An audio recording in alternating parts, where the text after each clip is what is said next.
అనుభవాలను దృష్టిలో పెట్టుకుని సీఎం చంద్రబాబు ఈసారి ముందుకు వెళుతున్నారు. కేంద్రం సత్సంబంధాలు కొనసాగిస్తూ కావాల్సిన నిధులను లౌక్యంగా తెచ్చుకోవడానికి ప్రయత్నిస్తున్నారు. ఇందులో భాగంగానే ఆర్థిక సంఘం చైర్మన్ అరవింద్ పనగడియతో భేటీ అయ్యారు. ఏపీ ఆర్థిక పరిస్థితిని వివరించారు. ఏపీని మిగిలిన రాష్ట్రాల్లో కలిపి చూడొద్దని అన్నారు. ఇలా స్పెషల్ గ్రాంట్స్ తెచ్చుకునేందుకు ప్రయత్నిస్తున్నారు.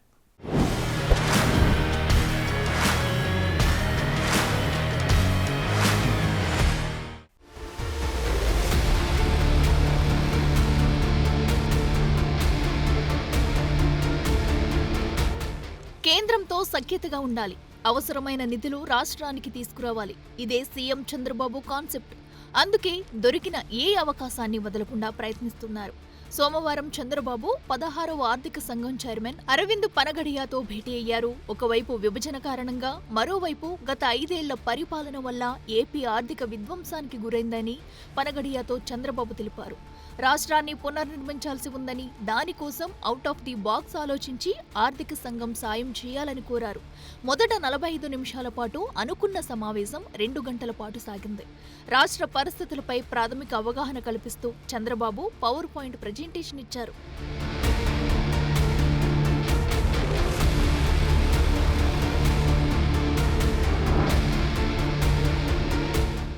ఆర్థిక సంక్షోభాన్ని అధిగమించడానికి రాష్ట్ర ప్రభుత్వం తీసుకుంటున్న చర్యలను వివరించారు. పోర్టులు, లాజిస్టిక్ హబ్స్, పారిశ్రామిక కారిడార్లు ఏర్పాటు చేసి ఆర్థిక వ్యవస్థను బలోపేతం చేయాలని భావిస్తున్నామని చెప్పారు. ఏఐ, డీప్ టెక్ లాంటి సాంకేతిక పరిజ్ఞానాన్ని అందిపుచ్చుకుని మానవ వనరులను తయారు చేసుకుంటామన్నారు. కీలక రంగాల్లో ఏపీ ఎలా దెబ్బతిన్నదో లెక్కలతో సహా చంద్రబాబు వివరించారు. తలసరి ఆదాయం, మౌలిక వసతులు, కొనుగోలు శక్తి పరంగా ఏపీ వెనుకబడిందని తెలిపారు. దక్షిణాదిలో కుటుంబ నియంత్రణను పక్కాగా అమలు చేయడం వల్ల చాలా నష్టపోయామని సీఎం అభిప్రాయం.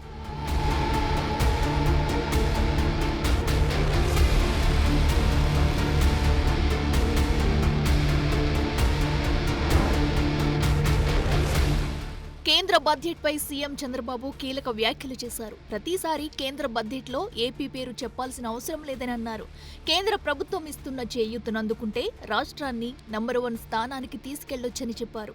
సరైన వ్యక్తులతో సరైన సమయంలో సరైన చోట ఉంటే పరిస్థితులు వాటంతటవే చక్కబడతాయని సీఎం ఆలోచన. కేంద్రం సాయంతోనే పెండింగ్ ప్రాజెక్టులు పట్టాలెక్కాయని చెప్పారు. ముందు మరిన్ని పనులు పూర్తి చేసుకుంటామని అన్నారు సీఎం. కేంద్ర బడ్జెట్లో ప్రకటించిన ఏఐ, గ్రీన్ ఎనర్జీ, వ్యవసాయం, పేదరిక నిర్మూలన, ఎంఎస్ఎంఈ విధానాలను అందిపుచ్చుకుంటామన్నారు. ఈ ఏడాది 12.94% వృద్ధి రేటు సాధించామని చెప్పారు. వచ్చే ఏడాది నుంచి 15% వృద్ధి రేటు టార్గెట్ పెట్టుకున్నామని తెలిపారు. ఆంధ్రప్రదేశ్ గురించి ఎప్పటికప్పుడు టచ్లో ఉన్నాం. ఇప్పుడు వాళ్ళు ఇచ్చిన బడ్జెట్లో మనం చూస్తే కాస్తో కోస్తో ఆ డైరెక్షన్లో ప్రిపేర్డ్గా ఉండే రాష్ట్రం ఆంధ్రప్రదేశ్ రాష్ట్రం. ఏఐ కావచ్చు, గ్రీన్ ఎనర్జీ కావచ్చు, అగ్రికల్చర్ కావచ్చు, లేకపోతే జీరో పావర్టీ కావచ్చు, ఎంఎస్ఎంఈలు కావచ్చు, అన్ని విషయాల్లో కూడా ముందుకున్నాం. We are very happy. కాబట్టి కొంతమంది అర్థం కాని వాళ్ళందరూ ప్రతి ఒక్కసారి ఏమొచ్చింది పేరు చెప్పారా లేదా, పేరు చెప్పక్కర్లేదు. మనకు శక్తి ఉంటే, మన పరిపాలన బాగుంటే, కేంద్ర ప్రభుత్వం ఇచ్చే చేయూతను అందుకుంటే కంట్రీలో నెంబర్ 1 స్టేట్గా చేసుకునే అవకాశాలు ఉన్నాయి. ఆ డైరెక్షన్గా ముందుకు పోతున్నాం. అందుకే మొన్న కూడా మీరు చూస్తే 12.94% గ్రోత్ రేట్ వచ్చింది ఈ ఇయర్. నెక్స్ట్ ఇయర్ నుంచి 15% రావాలని ఒక ఎయిమ్ పెట్టుకున్నాం. దానికి ఇవన్నీ దోహదం చేస్తాయని ఆశిస్తున్నా. ఆ డైరెక్షన్లో పనిచేస్తాం.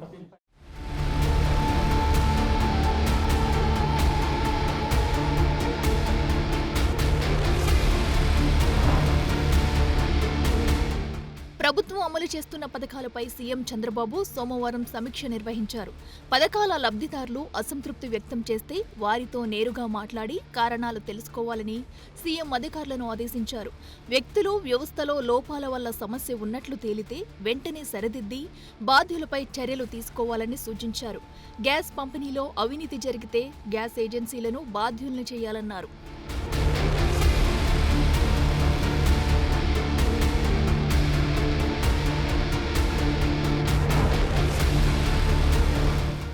రాష్ట్ర ఆర్థిక వనరులు, ఆదాయ వృద్ధిపై మంగళవారం ముఖ్యమంత్రి సమీక్షించారు. వైసీపీ విధానాలతో ఆర్థిక వ్యవస్థ అస్తవ్యస్తమైందని అన్నారు.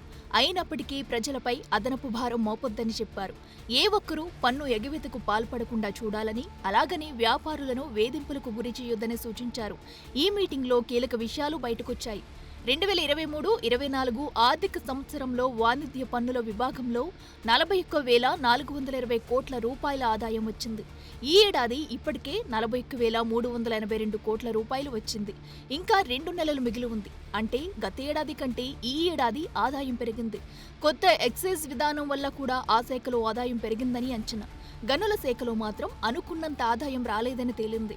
వ్యాట్, జీఎస్టీ, ఎక్సైజ్, వృత్తి, వాణిజ్య పన్నుల ద్వారా వచ్చే కొంతమేర రాబడి పెరిగింది. ఓవరాల్ గా 2024-25 రాష్ట్ర ప్రభుత్వ ఆదాయం 1,02,154 కోట్ల రూపాయలు. కోర్టు కేసుల వలన గనుల తవ్వకానికి అనుమతులు ఆలస్యమవుతున్నాయి. అందుకే గనుల శాఖ నుంచి ఆదాయం తగ్గింది. ఆ సమస్యలు పరిష్కరించి ఆదాయ మార్గాలు పెరిగేలా దృష్టి పెట్టాలని సూచించారు CM.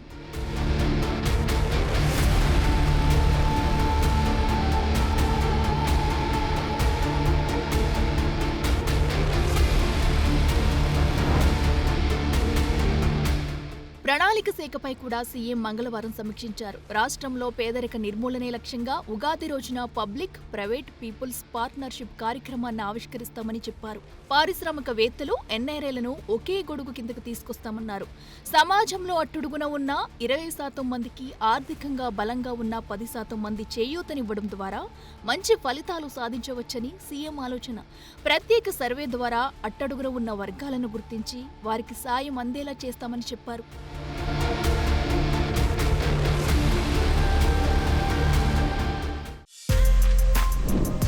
For more videos like this, subscribe Big TV channel.